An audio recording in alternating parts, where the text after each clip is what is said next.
আছে, আমাদের ইসলাম আছে, আমাদের জিন্দিগি লাগাম ছাড়া না। লাগাম ছাড়া হাইওয়ান জানোয়ারের জীবনই যদি হতো তো আল্লাহ তাআলা আমাদেরকে মানুষ মুসলমান বানাইতেন। মুসলমান বানাইছেনই আল্লাহ তাআলা একটা মহৎ উদ্দেশ্য, একটি উদ্দেশ্য। প্রতিটা মানুষকে আল্লাহ তাআলা উদ্দেশ্য নিয়ে বানাইছেন। আফা হাসিবতুম আন্নামা খালাকনাকুম আবাসান। কোরআনুল কারীমের মধ্যে আল্লাহ তাআলা বলেন, বান্দা তোমরা কি এই ভেবেছো যে আমি আল্লাহ তোমাদেরকে অনর্থক বানিয়েছি? কোনো উদ্দেশ্য নাই, এমনি এমনি। ওয়া আন্নাকুম ইলাইনা লা তুরজাউন। এবং আল্লাহ তাআলা বলেন, তোমরা কি এই মনে করেছো বান্দা যে আমি আল্লাহর কাছে তোমাদেরকে ফিরে আসতে হবে না? কি ভাবছো আমার কাছে আসতে হবে না? তো উত্তর দেন, বলেন, উত্তর দেন না যে আমরা কি আল্লাহর কাছে ফিরতে হবে? বলেন না, সবাই বলেন। ছেলেরা বলো ভাই, ফিরতে হবে আমরা আল্লাহর কাছে। তো তিনি কি কিছুই জিজ্ঞেস করবে না? ফাওয়ারাব্বিকা লানাসআলান্নাহুম আজমাইন। খোদার কসম, কোরআনে আয়াত। আল্লাহ বলেন, আমি রবের কসম করে বললাম, আল্লাহ নিজের কসম করে বললাম, আমি আমার জাতের কসম করে বললাম, বান্দা আমি কিন্তু তোমাদের সকলকেই জিজ্ঞেস করব। ফাওয়ারাব্বিকা লানাসআলান্নাহুম আজমাইন। আজমাইন মানে সকল, একজনকেও ছাড়বো না বান্দা, আমি জিজ্ঞেস করব। কি ভাবছেন? ওই ছেলে, এই বেটা, কোন বাংলা বুঝো না ইংরেজিতে কইতাম? বন্ধ করো লাইট, মোবাইলটা নামাও।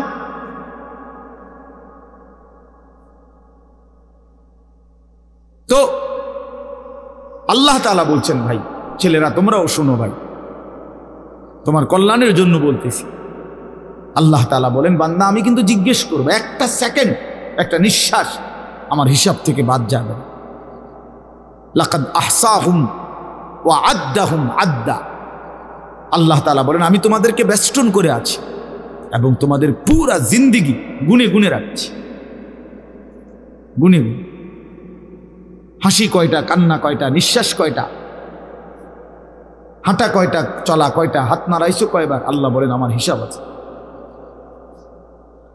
মা তাসকুতু মিন ওয়ারাকাতিন ইল্লা ইয়ালামুহা। আল্লাহ তাআলা বলেন, জমিনে যদি একটা পাতাও পড়ে আমি আল্লাহ জানি, কোন গাছের কোন পাতাটা পড়ছে, জানে কিনা আল্লাহ জানে। লাহু মা ফিস সামাওয়াতি ওয়া মা ফিল আরদ ওয়া মা বাইনাহুমা ওয়া মা তাহতাস সারা। আল্লাহ বলেন, সাত আসমানে যা আমার, সাত জমিনে যা তাও আমার, আসমান ও জমিনের মাঝখানে যা তাও আমার, সাত তবক জমিনের নিচে যা তাও আমার। এই জন্য দোস্ত আমার, বন্ধু আমার, বাপ আমার, ভাই আমার, পর্দার আড়ালের মায়েরাও আমার জন্য, আপনাদের জন্য, আমরা সবাই এটা বোঝা দরকার। আমাদের জিন্দিগির এক সেকেন্ড ফালতু না। হাসতে হাসতে বলা আর কাশতে কাশতে বলছেন, মস্কারি করে বলছেন আর ঠাট্টা করে বলছেন, ইয়ার কি করে বলছেন, সমস্ত কিছু হিসাব হচ্ছে, হিসাব দিতে হবে। ওয়াকুল্লুহুম আতিহি ইয়াউমাল কিয়ামাতি ফারদা। আল্লাহ তাআলা বলেন, তোমরা সকলেই আল্লাহর সামনে কিয়ামতের দিন একজন একজন করে দাঁড়াতে হবে, একজন একজন, আলাদা আলাদা। ফারদান মানে ওয়াহিদা, একজন একজন, আলাদা আলাদা উত্তর দিতে হবে। সুম্মা লাতুসআলুন্না ইয়াউমাইদিন আনিন নাঈম। আমার দেওয়া প্রতিটি নিয়ামত সম্পর্কে অবশ্যই আল্লাহ বলেন তোমাদেরকে জিজ্ঞেস করা হবে। হাসরের ময়দানে আছে, আল্লাহ ফেরেশতাদেরকে বলবে, ওয়াকিফুহুম ইন্নাহুম মাসউলুন। আমার বান্দাদেরকে লাইন ধরে দাঁড় করাও, কিফু, তাদেরকে থামাও, দাঁড়াও। ইন্নাহুম মাসউলুন, তাদের সকলকেই আজকে জিজ্ঞেস করা হবে। বহু আয়াতে ওয়া ইম মিনকুম ইল্লা ওয়ারিদুহা। আল্লাহ বলে, তোমাদের একজনও এমন হবে না, নবী বলো, রাসূল বলো, আউলিয়া বলো, ইমানদার বলো, নাফরমান বলো, প্রত্যেককেই ফুলসিরাত পার হইতে হবে, পার হইতে হবে প্রত্যেককেই। তার আমল নামার মধ্যে প্রত্যেকে হাতে নিতে হবে, হয় ডান হাতে নয় বাম হাতে। প্রত্যেককেই মিজানের পাল্লার সামনে আসতে হবে। তোমার আমল নামা ওজনের জন্য। আল্লাহ তাআলা বলেন বহু মানুষ তার আমল নামা নিজের জিন্দিগির কর্মকাণ্ড মিজানের পাল্লায় দিবে ওজনের জন্য। আহা, আল্লাহ বলে কাফের, বেঈমান, নাফরমান, পাপী, ফালা নুকিমু লাহুম ইয়াউমাল কিয়ামাতি ওয়াজনা, সেদিন কিয়ামতের দিন মিজানের পাল্লাতে তাদের সারা জিন্দিগির সমস্ত কর্মকাণ্ডের এক বিন্দু কোনো ওজন আসবে না, 100 গ্রামও হবে না। 100 গ্রাম জিন্দিগিটা শুধু ভাত তরকারি আর বন বিড়ি আর চা বিস্কুট আর ঘর বাড়ি বাজার ব্যবসা চাকরি টাকা রোজগার এর মধ্যেই শেষ করে দিচ্ছে। এই পুরাটা একসাথে ওজন দিলে কিছুই আসবে, কিছুই আসবে। আল্লাহ তাআলা বলেন ফামান সাকুলাত মাওয়াজিনুহু ফাহুয়া ফি ঈশাতির রাদিয়া ওয়া মান খাফফাত মাওয়াজিনুহু ফাউম্মুহু হাওিয়া। যার মিজানের পাল্লায় আমল ভারী হবে সে অনন্তকালের সুখের জান্নাতে বসবাস করবে। যার আমল নামায় মিজানের পাল্লা আমল নামা হালকা হবে তো সে জাহান্নামের নির্মম ভীষণ আগুনের মধ্যে নিক্ষিপ্ত। এজন্য দোস্ত সবাইরে বল, শুধু এই এক বেলার ওয়াজ না, আল্লাহর কথা প্রতিদিন মনোযোগ দিয়ে শোনা উচিত। জুমার বয়ান দিল দিয়া শুনবেন। কেন ঘুমাইবেন, কেন জুরাইবেন, কেন দুষ্টুমি করবেন? আল্লাহর কথার সামনে কোরআন শরীফে আছে, সরাসরি আছে। আল্লাহ বলেন আমার কথা যার সামনে বলা হলো অথচ সে তার প্রতি মনোযোগী দিয়ে হলো না, আমান আযলামু মিম্মান যুক্কিরা বিআয়াতি রাব্বি ফাআরাযা সুম্মা আ'রাযা আনহা। আল্লাহ বলেন আমার কথা যার সামনে পেশ করা হলো অথচ সে তার থেকে বিমুখ, মনোযোগ দিল না, আল্লাহর কসম আল্লাহ বলছে তার চাইতে বড় জালেম আর কেউ নেই। ওইটা নিকৃষ্ট জালেম, ওইটা সীমা লঙ্ঘনকারী বেয়াদব, যার সামনে আমার কথা বলা হচ্ছে অথচ সে আমার কথার প্রতি মনোযোগী নেই। কার সাথে গাদ্দারি করছিস বেটা? কার সাথে? কত বড় মালিকের কালাম, কলিজা ছিঁড়ে যাওয়ার কথা, দিল নড়ে উঠবার কথা। তাকশাইরু মিনহু জুলুদুল্লাযীনা ইয়াখশাউনা রাব্বাহুম। আল্লাহ বলে কোরআন তো আমি এমন নাজিল করেছি আমার ইমানদার বান্দা যখন শুনবে তো তার শরীরের চামড়ার উপরে যেই পশমগুলো আছে সেগুলো দাঁড়ায় যাবে।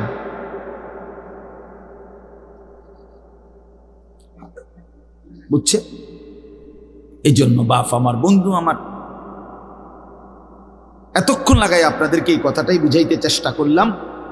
আজকের জন্য না, জিন্দিগি পরিবর্তনের জন্য আল্লাহর কথা দিল দিয়ে শুনতে হয়। ছোট হুজুর বড় হুজুর কোনো কথা না, আপনাদের গ্রামের হুজুর আর বাহিরের হুজুর কোনো কথা না। আমিও গ্রামেরই, আমি কোনো মাটির তলের থেকে আসি নাই, চাঁদের দেশ থেকে আসি নাই, ঠিক কিনা বলেন? আমিও এক গ্রামের সন্তান, তো আলামিনও এক গ্রামের সন্তান, মৌলানা ইয়াহিয়াও এক গ্রামের সন্তান, হুজুরও এক গ্রামের সন্তান। তাহলে স্থানীয় না দূরের এটা কোনো কথা না, প্রধান বক্তা না বিশেষ বক্তা এগুলো কোনো কথা না, সকালে বলছে না আসরের পরে বলছে এটাগুলো কোনো কথা না। রাত 10টা বাজে ওয়াজ করলে উনি প্রধান বক্তা আর আসরের পরে বয়ান করলে উনি সামান্য বক্তা, এই সিদ্ধান্ত কে দিল? বলো কথা, এটা কেমনে ফয়সালা হলো? মাগরিবের পরে ওয়াজ করলে উনি বিশেষ বক্তা, তো নবী সাল্লাল্লাহু আলাইহি সাল্লাম কোনোদিন মাগরিবের পরে বয়ান করে নাই, কথা বলেন না, ফজরের পরে বলে নাই, তো কাজে এটা কোনো বিষয়, এগুলো ধোঁকা। এই প্রধান বক্তা, বিশেষ বক্তা, অল্প বক্তা, সামান্য বক্তা, সাংঘাতিক বক্তা, ভয়ঙ্কর বক্তা, সিরিয়াস বক্তা, উড়াধুরা বক্তা, এগুলো ধোঁকা। বরং আল্লাহর কথা যিনি বলেন, যখনই বলেন তিনিই দামি। আপনার এলাকার হুজুর বললেও দামি, দূরের হুজুর বললেও কি, আপনার মসজিদের ইমাম বললেও দামি, অন্য মসজিদের হুজুর বললেও দামি। এই জন্য এটা গুরুত্বপূর্ণ। এটা যদি আপনি দিলে বসান তাহলে মাখলুক থেকে নজর সরবে। ব্যক্তির মোহর কোনো বিষয় না, জনপ্রিয়তা কোনো বিষয় না, আল্লাহর ইচ্ছা। আল্লাহ কখনো কাউকে 1000 মানুষের জন্য কবুল করে, কেউ 100 জনের সামনে বলে, কেউ 1 জনের সামনে বলে, এতে কোনো অসুবিধা নেই। কথা বলেন না কেন? কোনো অসুবিধা নেই। আমার জিন্দিগির 20 বছর, তা আমরাও তো একসময় 10 জন 5 জন মানুষের সামনে কথা বলছি, তো কি হয়েছে এতে? কি হয়েছে কি? এই জন্য ভাই বাবা, প্রত্যেকের দিল থেকে মাখলুকের খেয়াল সরাবে যে আমার আল্লাহর কথা হচ্ছে, কে বলতেছে হাবশি গোলাম না কালো গোলাম, এটা দেখার বিষয় না। আমার মালিকের কালাম। কার কালাম? আমার আল্লাহর কথা, আমার রসুলের কথা। এরপরে আর কি? এরপরে আর কি? এই জন্য ইনশাআল্লাহ ওলামায়ে কেরামের কথাগুলো সব সময় মনোযোগ দিয়ে শুনলে ভাই বরকত হবে। ধীরে ধীরে বদলাবে, ধীরে ধীরে বদলাবে। মুসলমানের ছেলেরা, বাবারা, একটা মিনিট বাপ আমার, এই যে কয়জন বসছো ভাই, ভাইবা দেখো 365 দিনে এক বছর কোনো দিন যে ফজরের নামাজ পড়লা না, তোমার এটা কেমন জিন্দিগি বাপ? কি পরিমাণ আল্লাহকে ভুলে গেছো? তোমার উপরে খোদার কি পরিমাণ লানত পড়ছে, অভিশাপ পড়ছে। 1 বছরে কোনো দিন ফজরের নামাজ পড়লো না। বাবা জীবিত, মা জীবিত, মুসলমান, বাপ মার ঘরে ঘুমায়, অথচ কত বড় জানোয়ার এটা! এটা তো আস্তা জানোয়ার, এ তো মানুষের বাচ্চা না, এটা তো আস্তা জানোয়ার। এটা তো একটা চতুষ্পদ জানোয়ার ছাড়ার কিচ্ছু, জন্তু ছাড়ার কিছু না। মুসলমানের বাচ্চা কেমনে এতদিন আল্লাহকে ভুলে থাকে? 30 বছর মানুষের মিথ্যা বলে, একজন মুসলমান বুঝি 30 বছর সুদ খায়। কি বলেন? বলে 30 বছর আপনার ঘরে নাচ গান চলবে, প্রতিদিন নর্তকী নাচবে, টেলিভিশন নাটক সিনেমা চলবে। আহা, আখিরাতের কথা কোনোদিন মনে পড়বে না? কোনোদিন কি বলবেন না যে এগুলা গুনাহ? 30 বছর লাগাতার মিথ্যা বলবেন, গালি দিবেন, ওজনে কম দিবেন, এ কেমন জিন্দিগি বাবা? 60 বছর বয়স, এখনো বিড়ি সিগারেট খান, কতদিন পরে মনে পড়বে কবর? 60 বছর বয়সও কথায় কথায় গালি দেন, কত বছর পরে মনে পড়বে কবর? 60 বছর বয়সও চা দোকানে বসে বসে রঙিন টেলিভিশনে নর্তকীর নাচ দেখেন, তাহলে আরো কত বছর পরে মনে পড়বে আপনি মরবেন? ইনসাফের কথা কোন, বিচারের কথা কোন? এখনো মরার সময় হয় নাই, এখনো ফল পাকে নাই, এখনো হায়াত শেষ হয় নাই। দুনিয়া আরো ভোগ করবেন, কবরে যাইবেন না তাইলে? আপনি তাইলে মরবেন না চাচা? আহা বাপ, কেমনে বলে গেল? আলাম ইয়ানি লিল্লাযীনা আমানু আন তাখশা কুলুবুহুম লিযিকরিল্লাহ। রব্বুল আলামিন বলেন, মুমিন ঈমানদার, আমি আল্লাহর ভয়ে, আমার স্মরণের জন্য, আমার জিকিরের জন্য তোমার দিলটা নরম হওয়ার সময় আজও কি হয়নি? আলাম ইয়ানি, আজও কি হয়নি বান্দা? আজ অনেক দিন হয় আমারের সেজদা দাও না, তাহলে কি বান্দা আর কোনোদিন সেজদা দিবা না? আল্লাহ ডাক দিয়ে বলে, বান্দা তাহলে আর কোনোদিন বুঝি হালাল খাইবা না? আমি যে তোমার জন্যই জান্নাত বানিয়েছিলাম, কেমনে প্রত্যাখ্যান করে দিলা? শুধু এইটুকু দুনিয়া পেয়েই কেমনে খুশি হয়ে গেলা? এটুকু দুনিয়া তো আমি জন্তু জানোয়াররাও খাওয়াই, এটুকু দুনিয়া তো আমি কাফের বেঈমানকেও খাওয়াই, সামান্য এটুকু দুনিয়া নিয়েই খুশি হয়ে গেলা? অনন্তকালের আখিরাত তাইলে নিবা না? কুলু ওয়া তামাত্তাউ কালিলান ইন্নাকুম মুজরিমুন।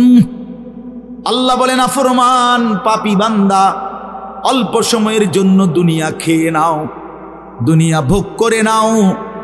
ইন্নাকুম মুজরিমুন, শুধু কেবল মনে রাখো তুমি কিন্তু নাফরমান। খাও, নাস্তা খাও, রাতের খানা খাও, শুধু বান্দা মনে রাখো ফজরের নামাজও পড়ো নাই, এশার নামাজও পড়ো নাই। খাও বান্দা, খানা দুনিয়া আমি আটকাবো না, শুধু মনে রাখো আমি হাসরের ময়দানে কিন্তু ছাড়বো না। ইন্না লাদাইনা আনকালাও ওয়া জাহিমা, আল্লাহ বলেন আমি কিন্তু আগুনের শিকল বানিয়ে রেখেছি, জাহান্নামের আগুন কিন্তু প্রস্তুত করে রেখেছি। দুনিয়া তো আমি খাইতে দেই বান্দা, দুনিয়া আটকাই না, ডাকলেও খাওয়াই, না ডাকলেও খাওয়াই। অনুগত অবাধ্য ইমানদার বেঈমান আমি তো সবাইকেই দুনিয়া রিজিক দিচ্ছি। এটা কথা বলেন না কেন? সূর্যের আলো কাফের বেঈমানের বাড়িতে ওঠে না, চাঁদের আলো ওঠে না, দুনিয়া তারা ভোগ করছে কিনা বলেন? আল্লাহ তাআলা বলে বান্দা দুনিয়া খাচ্ছ, ভোগ করছো, দুনিয়া নিয়ে মাতলামি করছো, এটারে খুব তৃপ্তির কিছু মনে করো না। দুনিয়া আমি কুত্তারেও খাইতে দে। ছেলেরা মনে রাখো, শুধু ভাত মাছ খাইতে পারতেছো আর ঘুমাইতেছ আর মোবাইল টিপতেছো আর নর্তকী দেখতেছো, আল্লাহ চেনো না, আখিরাত চেনো না, কবর চেনো না, মৃত্যু চেনো না, জাহান্নাম বুঝো না, জান্নাত বুঝো না, আল্লাহর ভয় বলতে কিছু চেনো না, শুধু মনে করছো খাইতেছো আর ঘুমাইতেছো। রাস্তার কুত্তার দিকে তাকায়ও, ওই কুত্তাও খায় আর ঘুমায়, কুত্তাও খায় আর ঘুমায়, কুত্তাও পেশাব পায়খানা করে, কুত্তারও যৌন চাহিদা পূরণ হয়, এই জন্য কুকুরেরও বাচ্চা কাচ্চা হয় না?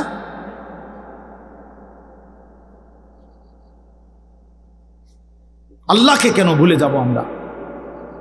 মালিক কেন ভুলে যাব? বানানে ওয়ালা ভুলে যায় কিভাবে? একটা সেজদা দিতে মন চায় না, এক ওয়াক্ত নামাজ পড়তে মন চায় না। তুই কোন মানুষের বাচ্চা? তোরে জন্ম দিছে কয়ে?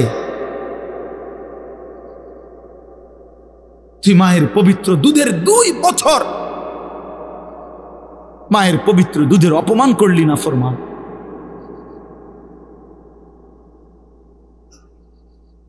এই জন্য আমরা প্রত্যেকে ফিকির করি, দিল দিয়া ভাবেন। প্রতিটা ওয়াজ, প্রতিটা মাহফিল বাবা, কবরবাসীদের রুহের মাগফিরাত যেমন দরকার, আপনাদের হেদায়েত তো এমন দরকার। ঠিক কিনা বলেন? কবরবাসীদের জন্য, ওরা তো চলেই গেছেন, ওনারা তো চলেই গেছেন, ওনাদের জন্য দোয়া ছাড়া আর কিছুই করার নাই। না আমি ওনার কিছু সংশোধন করে দিতে পারবো, না উনি ওনার নিজের কিছু সংশোধন করতে পারবে কিনা বলেন না?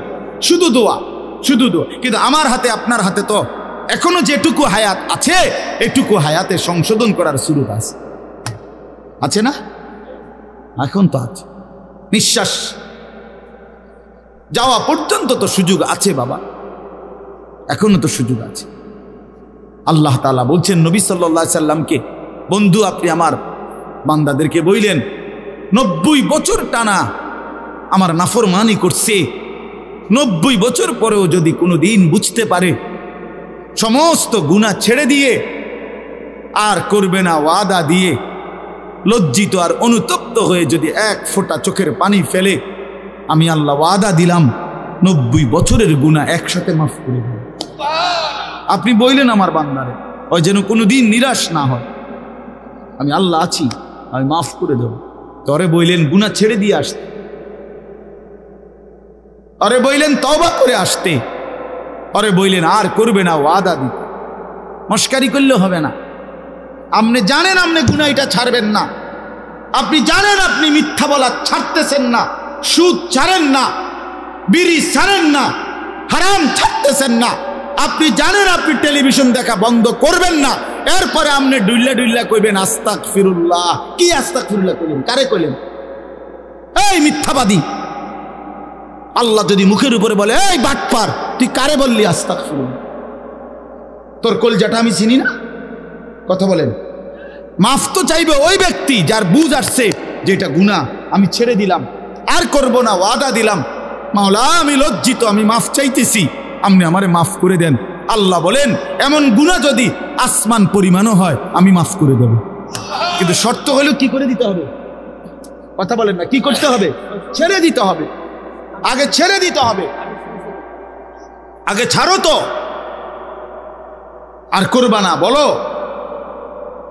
একাকী হলে একাকী বলো, রাত গভীরে বলো। আল্লাহ বলেন, ইন আতাইতানি লাইলান আতাইতুকা লাইলান, বান্দা তুমি যদি আমার কাছে রাতে আসো গুনাহ নিয়া মাগফিরাতের জন্য, আমি রহমত আর মাগফিরাত নিয়া আমি আল্লাহ রাত গভীরেই আসবো, রাতের অন্ধকারে আসবো। আমি রাতের 3টায়ও ঘুমাই না, দিনের 3টায়ও ঘুমাই না, আমি রাতের 4টায়ও ঘুমাই না, আমি দিনের 4টায়ও ঘুমাই না। আমি আল্লাহর কোনো শুক্রবার শনিবার নাই, আমার কোনো ছুটি ছাটা নাই। আমি 24 ঘন্টা আল হাইয়ুল কাইয়ুম, আমি সর্বদাই জীবিত, আমি সারাক্ষণই আছি, কায়নাত পরিচালনা করছি। আল্লাহর কোনো বিশ্রাম আছে? আল্লাহর কোনো ক্লান্তি আছে? আল্লাহর কোনো ভুল আছে? আল্লাহর কোনো ছুটে যায় কিছু? তো আল্লাহ আমাদেরকে বুঝ দান করেন। ভাই আমার কথা সহজ সরল কথা, আমি আপনাদের পরিবর্তন চাই। কারো ঠেলাঠেলি ধাক্কা ধাক্কি, কারো খোসাখুসি টোটালি আমার আর পছন্দ না। আমারও হায়াত শেষ, আমারও জিন্দিগি। আল্লাহ তাআলা কোরআনুল কারীমের মধ্যে বলছে, বান্দা বয়স যখন 40 পূর্ণ হয় তারপর থেকে পুরা ফিকির আখিরাত। ওয়ালাম্মা বালাগা আশুদ্দাহু ওয়া বালাগা 40 সানা। বুজুর্গানে দিন তো বলছে 40-এর পরে জিন্দিগি গুটায় ফেলো, পুরা দিল দিমাগ আখিরাতের দিকে ফিরা। আল্লাহ আপনি আমারে দয়া করে 40 পর্যন্ত হায়াত দিছেন, এবার আপনার শুকর মাওলা, শুকর মাওলা, শুকর। অথচ আপনাদেরকে আল্লাহ তাআলা 60 বছরের হায়াত দিলেন। আপনারা এত সুন্দর জীবন আল্লাহ দিছেন, এতটা সুযোগ দিলেন, মাইডারে বিড়ি খাইতে খাইতে শেষ করে দিয়েছে, বন খাইতে খাইতে আর চা খাইতে খাইতে, চা দোয়ানে গপ মারতে মারতে আর ফালতু কথা কইতে কইতে শেষ। এটা কি? এটা কি? এটা কোন ধরনের কথা? বুড়া মানুষ আড্ডা দিবে কেন? বুড়া মানুষ গপ মারবে কেন? বুড়া মানুষ বিড়ি খাবে কেন? বুড়া মানুষ ফালতু কথা বলবে কেন? বুড়া মানুষ গালিগালাজ করবে কেন? আপনার তো এখন কবর দেখা যায়, দেখা যায় না? তো আপনার তো একটা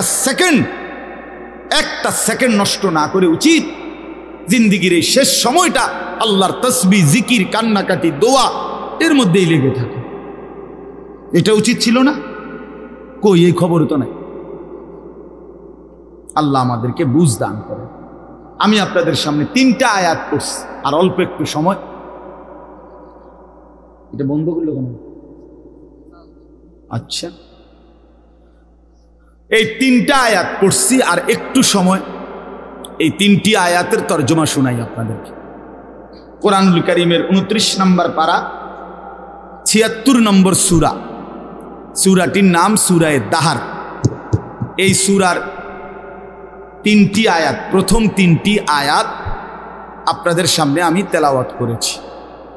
এই 3টা আয়াত আপনাদেরকে এখন একটু শুনাই, একটু স্মরণ করানো, বিবেক জাগানো, এটাই মাকসাদ এই সূরার প্রথম 3 আয়াত। আমরা এই 3টি আয়াতের মধ্যে আল্লাহ তাআলা কি বলছেন এই কথাটা আগে সংক্ষেপে আমি আপনাদের এমনি একটু বুঝাই, তাইলেই দেখবেন তরজমা বললে আপনি সহজে বুঝবেন ইনশাআল্লাহ। প্রথম কথা হইল, আমরা যারা এখানে বসছি আমরা প্রত্যেকেই মানুষ, বলেন আলহামদুলিল্লাহ। আল্লাহ তাআলা মানুষকে কোরআনুল কারীমের মধ্যে বলছেন, আমি মানুষকে 7টি ধাপে সৃষ্টি করেছি, 7 স্তরে, 7 ধাপে। 1 নাম্বার মাটি, 2 নাম্বার বীর্যের ফোঁটা, মানে বীর্য, স্বামী স্ত্রীর মিশ্র বীর্য। একটি সন্তান জন্মের ক্ষেত্রে স্বামী স্ত্রী উভয়ের বীর্যই ব্যবহার হয়, তাহলে এই 2 নাম্বার। 3 নাম্বার জমাট রক্ত। 4 নাম্বার গোশতের টুকরা।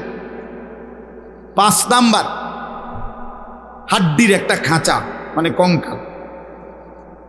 6 নাম্বার হাড্ডির খাঁচার উপরে গোশতের আবরণ, এই যে যেখান দিয়ে যে দূর গোশত দরকার দূর লাগাস। 7 নাম্বার বডিটা রেডি, এবার রূহ ফুকে দিয়ে মায়ের পেট থেকে বের করেছে, খালাস। কয়টা হইল? মাটি, বীর্য, জমাট রক্ত, গোশতের টুকরা, হাড্ডির খাঁচা, গোশতের আবরণ, রূপ ফুঁকে দিয়ে মায়ের পেট থেকে বের করে। আচ্ছা, এটা কোরআন শরীফে আছে, ওয়ালাকাদ খালাকনাল ইনসানা মিন সুলালাতিন মিন তিন সুম্মা জাআলনাহু নুতফাতান ফি ক্বারারিন মাকিন। সূরা মুমিনুনের মধ্যে 18 নম্বর পারায় এই ধারাবাহিক এই 7টা ধাপ আল্লাহ তাআলা বর্ণনা করছেন। এখন ভাবেন, সেটা হলো মাটি থেকে আল্লাহ আমাদেরকে সৃষ্টি করেছেন। এখন এই কোটি কোটি মানুষ, তাদের প্রত্যেকের সৃষ্টির যে উপাদান মাটি, সেই মাটিটা আল্লাহ তাআলা কত হাজার বছর, কত যুগ, কত লম্বা সময় ধরে এই পৃথিবীতে সংরক্ষণ করেছেন, সেটা এক আল্লাহ ছাড়া আর কেউ জানে না। আমারে আপনারে বানাইতে যেই মাটিটা ব্যবহার হয়েছে, সেই মাটিটা এই পৃথিবীর জমিনে কতদিন ধরে ছিল, কোথায় ছিল, কখন ছিল, কেমনে ছিল, পৃথিবীর কারো কোনো লিস্টির মধ্যে, হিসাবের মধ্যে, কাগজে, পত্রে, কলমে, নামে, উল্লেখে ছিল না। শুধু জানতেন কে? বলেন না, আল্লাহ। 2 নাম্বার, মাটি থেকে সরাসরি বীর্য না, বরং মাটি থেকে আল্লাহ তাআলা স্বাভাবিকভাবে নির্দিষ্ট পরিমাণ খাবার, আমাদের যে খাবার আমরা খাই, এই মাটি থেকে আল্লাহ তাআলা জমিন থেকে খাবার উৎপাদন করেন। সেই নির্দিষ্ট খাবার থেকে একটি নির্দিষ্ট পরিমাণ খাবার আমার বাবা খাইছে, আল্লাহ খাওয়াইছেন তারে। সেখান থেকে নির্দিষ্ট পরিমাণ বীর্য আমার বাবার পিঠে আল্লাহ তাআলা তৈরি করছেন। অতঃপর একটি নির্দিষ্ট সময়ে বাবা মায়ের মিলনের মাধ্যমে উভয়ের মিশ্র বীর্য মায়ের জরায়ুর মধ্যে আল্লাহ তাআলা একত্রিত করেছেন। সেখান থেকে পরবর্তীতে আরো 9 মাস 10 মাস লাগায়া ধীরে ধীরে ধীরে ধীরে সমস্ত কার্যক্রম সাইরা একদিন আমার এই পৃথিবীর আলো দেখাইছে। এখন আপনি কল্পনা করেন, আমরা প্রত্যেকেই 1 মিনিট চিন্তা করি, কতদিন যাবত আমি মাটি ছিলাম, কতদিন যাবত কোন খাদ্যের সাথে আমি মিশেছিলাম, আমার অস্তিত্ব কোন খাবার থেকে আমার বাবার বীর্য হয়েছে, মায়ের সাথে কখন মিলন হয়েছে। নির্দিষ্ট সময়ে মায়ের জরায়ুতে আল্লাহ তাআলা উভয় বীর্যের ফোঁটা একত্রিত করেছেন। এরপরে এই লম্বা সময় লাগাইয়া আবার আমারে ধীরে ধীরে বানাইছেন। এই যে যুগের পর যুগ লম্বা সময়, কখনো মাটি, কখনো খাদ্য, কখনো বীর্য, এইভাবে যে ছিলাম আমরা, আল্লাহ তাআলা বলে, বান্দা তোমরা কি জানো এই লম্বা সময়ে শুধুমাত্র আমি কেবল জানতাম, পৃথিবীর কোনোখানে তোমার কোনো নাম, নিশানা, আলোচনা, বিশ্লেষণ, পর্যালোচনা, তোমারে নিয়ে কারো কোনো আলোচনাই ছিল না। তাহলে এত লম্বা সময় ধরে, এত দীর্ঘকাল থেকে তোমারে আমি আগলাইয়া আজকে আমি মায়ের পেট থেকে তোমার এই পৃথিবীর আলো দেখাইলাম, এতদিন পর্যন্ত তোমারে আমি সংরক্ষণ করলাম, তুমি কি একবারও জানতে চাইলা না আমি তোমারে এতদিন লাগাইয়া কেন বানাইলাম, এত যত্ন করে তোমারে কেন বানাইলাম, এত লম্বা সময় লাগাইয়া কেন বানাইলাম, কতদিন ধরে মাটি হিসাবে রাখছি তুমি তো জানো না, কেউ জানে না, কতদিন হিসাবে খাবারের মধ্যে রাখছি কেউ তো জানে না। এই যে লম্বা সময় লাগাইয়া তোমারে আমি বানাইলাম, মায়ের রেহেমের মধ্যে 10 মাস কেন লাগাইলাম আমি তো চাইলে, আচ্ছা আপনারাই বলেন, আল্লাহ তাআলা চাইলে কোন, এটা বললেই তো হয়ে যায়, ঠিক কিনা বলেন না? এটা আমরা সবাই জানি না। আল্লাহ তাআলা কোনো কিছু সৃষ্টি করতে চাইলে ঘন্টা 2-4 ঘন্টা লাগবে নাকি? মেশিন চালু করতে হবে নাকি? তাই আল্লাহ বলবেন কোন ফায়াকুন, হয়ে যায়। আরে হাদিসের মধ্যে আরো সুন্দর কথা আছে। নবী সাল্লাল্লাহু আলাইহি সাল্লাম বলেন, আল্লাহ তাআলার ক্ষমতা এত বড়, এত মহান, যে আল্লাহ তাআলা যদি কোনো কিছু বানাইতে চান তাহলে কুন, এ কুন বলতে 2টা অক্ষর, কাফ নুন পেশ, কুন মানে কাফ এবং কি নুন। আল্লাহ নবী সাল্লাল্লাহু আলাইহি সাল্লাম বলেন, আল্লাহ তাআলা বানাইতে চাইলে কুন, এটা পুরাটা বলতে হয় না, বরং কাফ এবং নুন এর মাঝখানে থাকতে থাকতে হয়ে যায়। মানে কোন শব্দটা পুরা কি করতে হয় না, শেষ করতে হয় না, তার আগেই হয়ে যায়। সুবহানাল্লাহ। এত বড় মহান ক্ষমতাধর আল্লাহ, সেই তিনি আমারে এত লম্বা সময় লাগাইলেন কেন? আমাদের তো একটু ভাবা উচিত ছিল ভাই। ছেলেরা আমার বাবা আমার, আর সবাই, আমিও ভাবি, আপনিও ভাবেন, একটা বার তো ভাবা উচিত ছিল এত লম্বা সময় লাগাইয়া।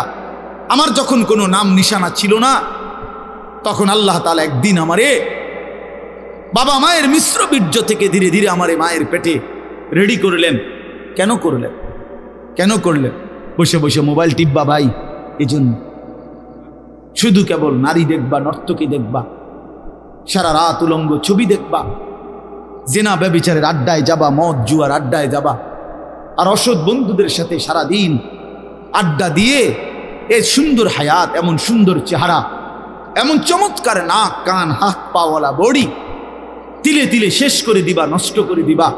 আহা আফসুস, এর জন্য আল্লাহ বানাইছেন? হায় হায় বাপ, মাঝ বয়সী চাচা আপনারা বলেন, জিন্দিগি আল্লাহ তাআলা কেন দিলেন?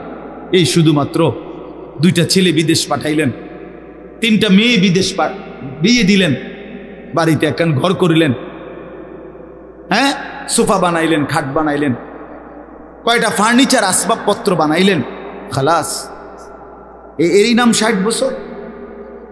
আল্লাহ তাআলা জিন্দিগির 50টা বছর উপার্জনের ক্ষমতা দিচ্ছেন এই শুধু এই যে ফার্নিচার আর এই গদ্দুর কদ্দুর, এই কদ্দুরের জন্য? একজন মুসলমান হিসেবে এই শেষ, এই জীবন? বলে আল্লাহ তাআলাকে জানা দরকার, জিজ্ঞেস করা দরকার। তো আল্লাহ তাআলা এই সূরার মধ্যে সেই প্রশ্নের উত্তর দিছে, বান্দা, একটি লম্বা সময় পার করে আমি আল্লাহ তোমাকে পৃথিবীর অস্তিত্বে এনেছি, তুমি শোনো আমি তোমারে কেন বানাইছি। আল্লাহ তাআলা বলেন, হাল আতা আলাল ইনসানি হিনুম মিনাদ দাহরি লাম ইয়াকুম শাইআম মাযকুরা। প্রতিটা মানুষের উপর দিয়ে এরকম যুগের পর যুগ অতিবাহিত হয়েছে, যখন সে উল্লেখ করার মতো, পরিচয় দেওয়ার মতো কোনো কিছুই ছিল না। এই মাটিতে কার অস্তিত্ব কেউ বলতে পারবে? ওই গাছে, ওই ফুলে, ওই ফলে, ওই খাদ্যে, ওই খাবারের মধ্যে কার অস্তিত্ব আছে আমরা জানি কেউ? শুধু জানে কে? আল্লাহ বলেন, শুধু আমি জানতাম। লাম ইয়াকুম শাইআম মাযকুরা, এই পৃথিবীর কারো কাছে তুমি উল্লেখ করার মতো ছিলা না। আগামী 50 বছর পরে, আগামী 30 বছর পরে কার ঘরে কোন সন্তান আসবে এখন বলেন? আমরা জানি কেউ? তাই আল্লাহ তাআলা বলেন, কেউ জানতা না, তুমি জানতা না, তোমার কোনো নাম দাম পরিচয় উল্লেখ ছিল না। দ্বিতীয় আয়াতে আল্লাহ বলেন, সেই আমি আল্লাহ, ইন্না খালাকনাল ইনসানা মিন নুতফাতিন আমশাজ। একদিন আমি আল্লাহ স্বামী স্ত্রীর মিশ্র বীর্য থেকে তুমি মানুষকে সৃষ্টি করেছি। অর্থাৎ যেদিন মায়ের জরায়ুতে গর্ভ হয়েছে, যেদিন মা অনুভব করছে তার পেটে বাচ্চা আসছে, সেদিন কিছুটা আন্দাজ করছে যে হ্যাঁ মা গর্ভবতী, তাও জানতো না ছেলে না মেয়ে। আরও একটা নির্দিষ্ট সময় পরে অনুভব হইছে। তো আল্লাহ তাআলা বলেন, তখনও তো জানতা না কোন দিন নাক লাগাইছি, কোন দিন চোখ লাগাইছি, কোন দিন হাত লাগাইছি। আমি পৃথিবীর কাউরে না জানাইয়া বান্দা বড় বেশি মায়া করে নিজের হাতে যত্ন করে তোমারে বানাইছি। আমি একাই বানাইছি, একাই বানাইছি, অন্ধকারে বানাইছি। তোমার মারে ডিস্টার্ব করি নাই, বাবারে ডিস্টার্ব করি নাই, কেউ রে কোনো দিন কিছু বলি নাই। আমি আল্লাহ একাই বানাইছি। তো এরপরে আল্লাহ বলেন কেন বানাইলাম শোনো, নাবতালিহি, আমি আল্লাহ প্রতিটা মানুষকে বানিয়েছি পরীক্ষা করার জন্য। এই কথাই নাবতালিহি, নাবতালিহি পরীক্ষা করার জন্য, লিয়াবলুয়াকুম পরীক্ষা করার জন্য, লিনাবলুয়াহুম পরীক্ষা করার জন্য, ওয়ালা নাবলুয়ান্নাকুম পরীক্ষা করার জন্য, ওয়া নাবলুকুম বিশ-শাররি ওয়াল খাইরি ফিতনা। এই কথাটা বিশ্বাস করেন, কোরআন শরীফ আল্লাহ বারবার বলছে, এই তোমারে পরীক্ষার জন্য, পরীক্ষার জন্য, পরীক্ষার জন্য, পরীক্ষার জন্য, ফাতরামি করার জন্য না, ফাইজলামি করার জন্য না, দুষ্টমি করার জন্য, বান্দা খামখেয়ালি করার জন্য বানাই নাই। আমি একটা পিঁপড়াও বেহুদা বানাই নাই। এত সুন্দর মানুষ তোমারে কেন বেহুদা বানায়? আল্লাহ তাআলা বলেন, আমাদেরকে আল্লাহ তাআলা বানিয়েছেন পরীক্ষা করার জন্য। কি করার জন্য? বলেন না ভাই, আমার কথা শেষ তো, বলেন কি করার জন্য? আবার বলেন, আবার বলেন, আবার বলেন। এখন প্রশ্ন হইল কি পরীক্ষা? আল্লাহ তাআলা বলেন পরীক্ষা হলো এই, আমি তোমার একটা নির্দিষ্ট হায়াত দিলাম, তাও কদ্দুর আমিই জানি, তুমি জানো না। শুরুটা যেরকম তুমি জানো না, এখনটাও তোমার কইতাম না। 40 হোক, 50 হোক, 60 হোক, 30 হোক, 80 হোক, 90 হোক, 70 হোক, সেটা জানে শুধু কে? আল্লাহ। আল্লাহ বলেন এই যে নির্দিষ্ট হায়াত দিলাম, এই সময়টা আমি আল্লাহ তাআলা দেখতে চাই। মূলত এটা তোমার স্থায়ী জায়গা না, আমি তোমার জন্য একটা স্থায়ী জায়গা রাখছি আখিরাত। সেখানে গিয়া তুমি কি জান্নাতে যেতে চাও নাকি জাহান্নামে যেতে চাও, এই পরীক্ষার জন্য এই সংক্ষিপ্ত হায়াতটা দিই। আমি শুধু দেখতে চাচ্ছি, এখানে তোমরা রাখতাম না, এটা ওয়েটিং রুম, এটা মূল রুম না। তুমি যেমন একারে বিছনা টিছনা দিয়ে উঠতে আসলে কথা তো এরকম ছিল না, এটা হতার জায়গা না।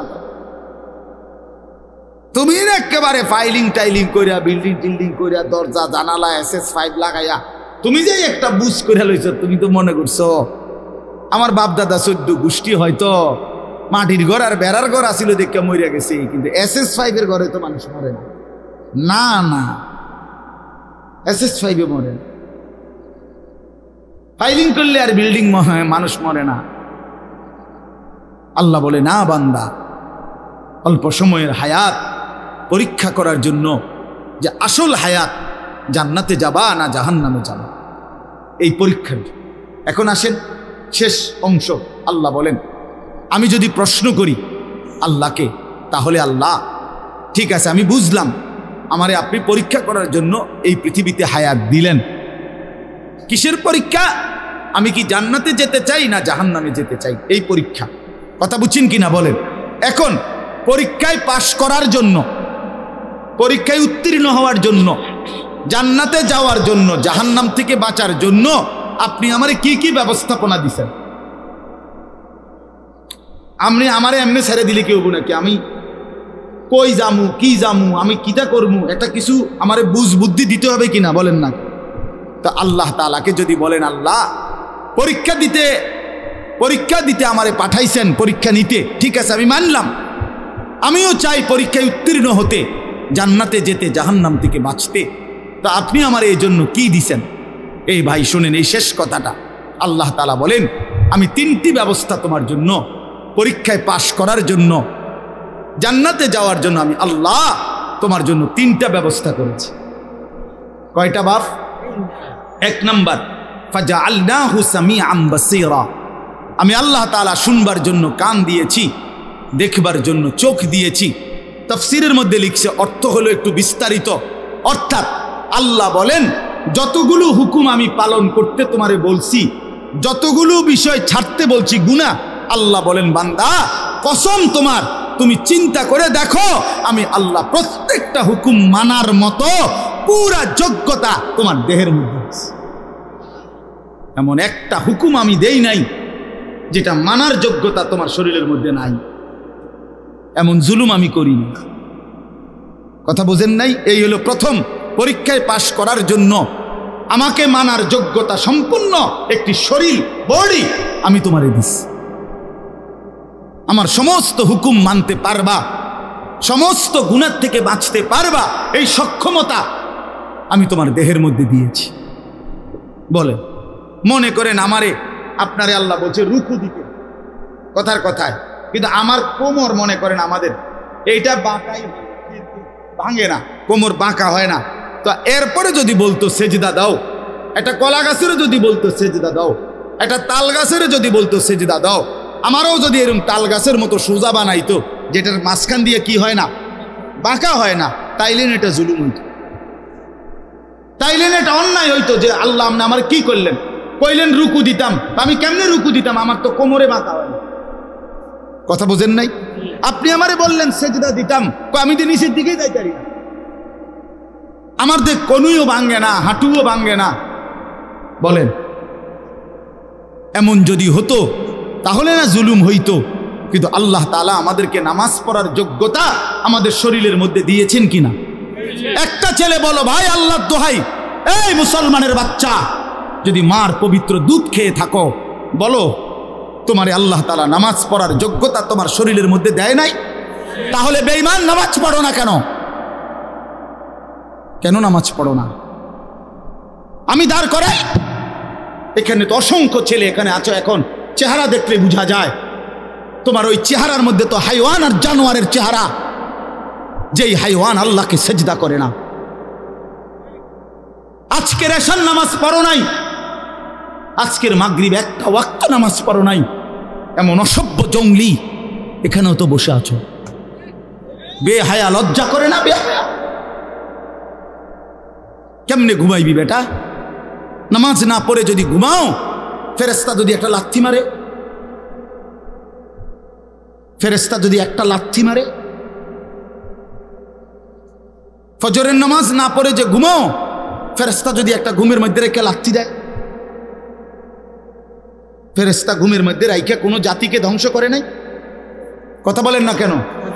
ঘুমের মধ্যে রাইখা কোনো জাতিকে ধ্বংস করছে কিনা?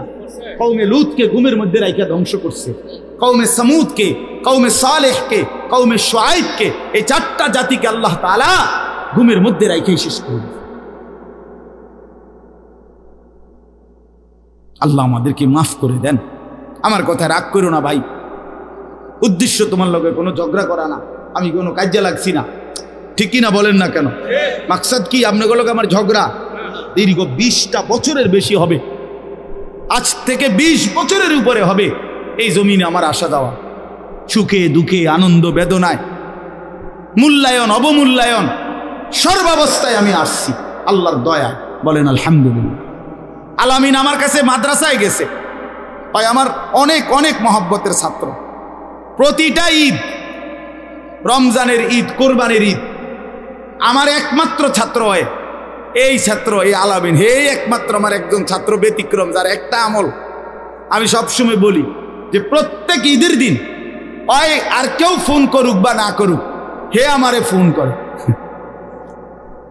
ভালো আছেন নিউজু, আজিব, এটা তার সবসময়ের আমল। বহুদিন যাবত আমি দেখছি। আল্লাহ তাআলা উত্তম বিনিময় দান করেন। আমার বাপ, আমি আপনাদের কাছে অনুরোধ করছি, আল্লাহ তাআলা বলেন 1 নম্বরে বান্দা আমি তোমাকে আমাকে মানার যোগ্যতা সম্পূর্ণ শরীর স্বাস্থ্য আমি দিয়েছি। আমাদের নামাজ, রোজা, ওযু, গোসল, জিকির, তাসবিহ, তেলাওয়াত, হজ, কোনটা পালন করার যোগ্যতা আমাদের শরীরে নাই? কথা বলেন না বাপ, বলেন না, আমার কথাটা বুঝছেন কিনা বলেন। এবার শেষ আয়াত মৌলানা হুসাইন আসছে, ও আমাদেরও অনেক মহব্বতের, আমিও ব্যক্তিগতভাবে তারে অনেক মহব্বত করি, আমারও সে অনেক মহব্বত করে। তো তৃতীয় শেষ আয়াত হলো আল্লাহ তাআলা বলে দ্বিতীয় ব্যবস্থা, দ্বিতীয় আর তৃতীয় একসাথে বলছে, ইন্না হাদাইনাহুস সাবিলা। আল্লাহ বলে বান্দা একে তো শরীরের মধ্যে আমারে মানার যোগ্যতা দিছি, দ্বিতীয়ত তোমারে যোগ্যতা দিয়া নিজের হাতে ছেড়ে দেইনি, বরং আমি এরপরে আরো 2টা ব্যবস্থা করছি। 1 নম্বরে তোমারে বুঝাইয়া বলার জন্য, পরীক্ষায় উত্তীর্ণ হওয়ার জন্য, জান্নাতের রাস্তা পাওয়ার জন্য আমি আল্লাহ যুগে যুগে নবী এবং রাসূল আর নবী রাসূলদের পরবর্তীতে ওলামা, আউলিয়া, বুজুর্গ, আল্লাহর প্রিয় বান্দা, ওলামায়ে কেরাম, আউলিয়ায়ে কেরাম, আমি আল্লাহ যুগে যুগে তোমার কাছে পাঠাইছি তোমারে আল্লাহর রাস্তা, আখিরাতের রাস্তা, জান্নাতের রাস্তা, পরীক্ষায় পাশ করার রাস্তা বুঝায় দেওয়া। বলেন, কোনদিন হুজুর দেখেন নাই, কোনদিন কোন হুজুরের কথা শুনেন নাই, কোনদিন কোন আল্লাহওয়ালা দেখেন নাই, এমন একজন ভাগ্যবান আতু ডানছে? কোনদিন হুজুর দেখেন নাই? কথা বলেন না কেন? ঠিক আছে না? তাহলে আল্লাহ তাআলা বলেন পৃথিবীতে ঘূর্ণিঝড় হোক আর দুর্ভিক্ষ হোক, মহামারী হোক আর টর্নেডো হোক, সাইক্লোন হোক, হুজুর নাই পৃথিবীতে, এমন সময়টা কখন গেছে? চাচা আমনে কোন, আমনে ছোট থাকতে, আপনার বয়সটা একটু বেশি, আমনে কোন যে না হুজুর ছোট থাকতে একবার হুঁচি ঘুমের তুইটা, পৃথিবীতে কোনো হুজুর নাই, এমন হয়েছিল? কথা বলেন না কেন? হয়েছিল চাচা? আল্লাহ তাআলা বলেন এই দ্বিতীয় ব্যবস্থা সর্বদাই আমি রেখেছি। এক জমানা আমি নবী রাসূল পাঠাইছি আমার আখিরি বন্ধুর মাধ্যমে, খতমে নবুয়ত নবুয়তের ধারা আমি শেষ করে এরপরে আমি নবীর ওয়ারিস হিসাবে ওলামা আউলিয়াদেরকে পাঠাচ্ছি। তারা বুঝায় বলতেছেন, তারা বুঝায়। আপনার আমার প্রত্যেকের কানে আখেরাত, কবর, হাসর, পরকাল, মিজান, ফুলসিরাত, নামাজ, রোজা, বন্দিগি, হালাল হারামের কথা কি একবার দুইবার পড়ছে? আমরা বলি নাই? কথা বলেন না কেন? ওলামায়ে কেরাম বলে নাই? আপনাদের মসজিদের ইমাম বলে নাই? 3 নাম্বার হলো, তাহলে আল্লাহ তাআলা বলেন, বান্দা পরীক্ষার সমস্ত বিষয়বস্তু বুঝাইয়া বলার জন্য উপযুক্ত পথ প্রদর্শক আমি আল্লাহ যুগে যুগে দিয়েছি। 3 নাম্বার, বুঝবার জন্য আমার আসমানি কিতাব এই কোরআনও নাজিল করেছি। এই 3টা কয়টা হইল? মানার মতো যোগ্যতা শরীরে দিছি, বুঝাইয়া বলার জন্য নবী রসুল এবং তারপরে ওলামা আউলিয়া পাঠিয়েছি, আর বুঝবার জন্য কিতাব দিয়েছি। ইম্মা শাকিরান ওয়া ইম্মা কাফুরা। এবার শুধু আমি দেখতে চাচ্ছি, আমি আল্লাহ ব্যবস্থাপনা ঠিক করে দিছি, দুনিয়ার মধ্যে তোমার জন্য কিতাব দিছি, বুঝাইয়া বলার জন্য উপযুক্ত আলেম দিয়েছি এবং মানার মতো যোগ্যতা সম্পন্ন শরীর দিয়েছি। এবার শুধু আমি আল্লাহ দেখতে চাই, ইম্মা শাকিরান ওয়া ইম্মা কাফুরা, তুমি আমার অনুগত না অবাধ্য, তুমি আমারে মানতেছো না মানতেছ না। আমি শুধু এটা দেখতেছি, এ দেখে দেখে শুধু দুনিয়ায় খাওয়াইতেছি, পড়াইতেছি, এটাতে অসুবিধা নাই, কিন্তু অনুগত এবং অবাধ্যের ফায়সালা, পুরস্কার এবং শাস্তি আখিরাতে দেব। ইন্না আ'তাদনা লিল কাফিরিনা সালাসিলা ওয়া আগলালা ওয়া সাইরা।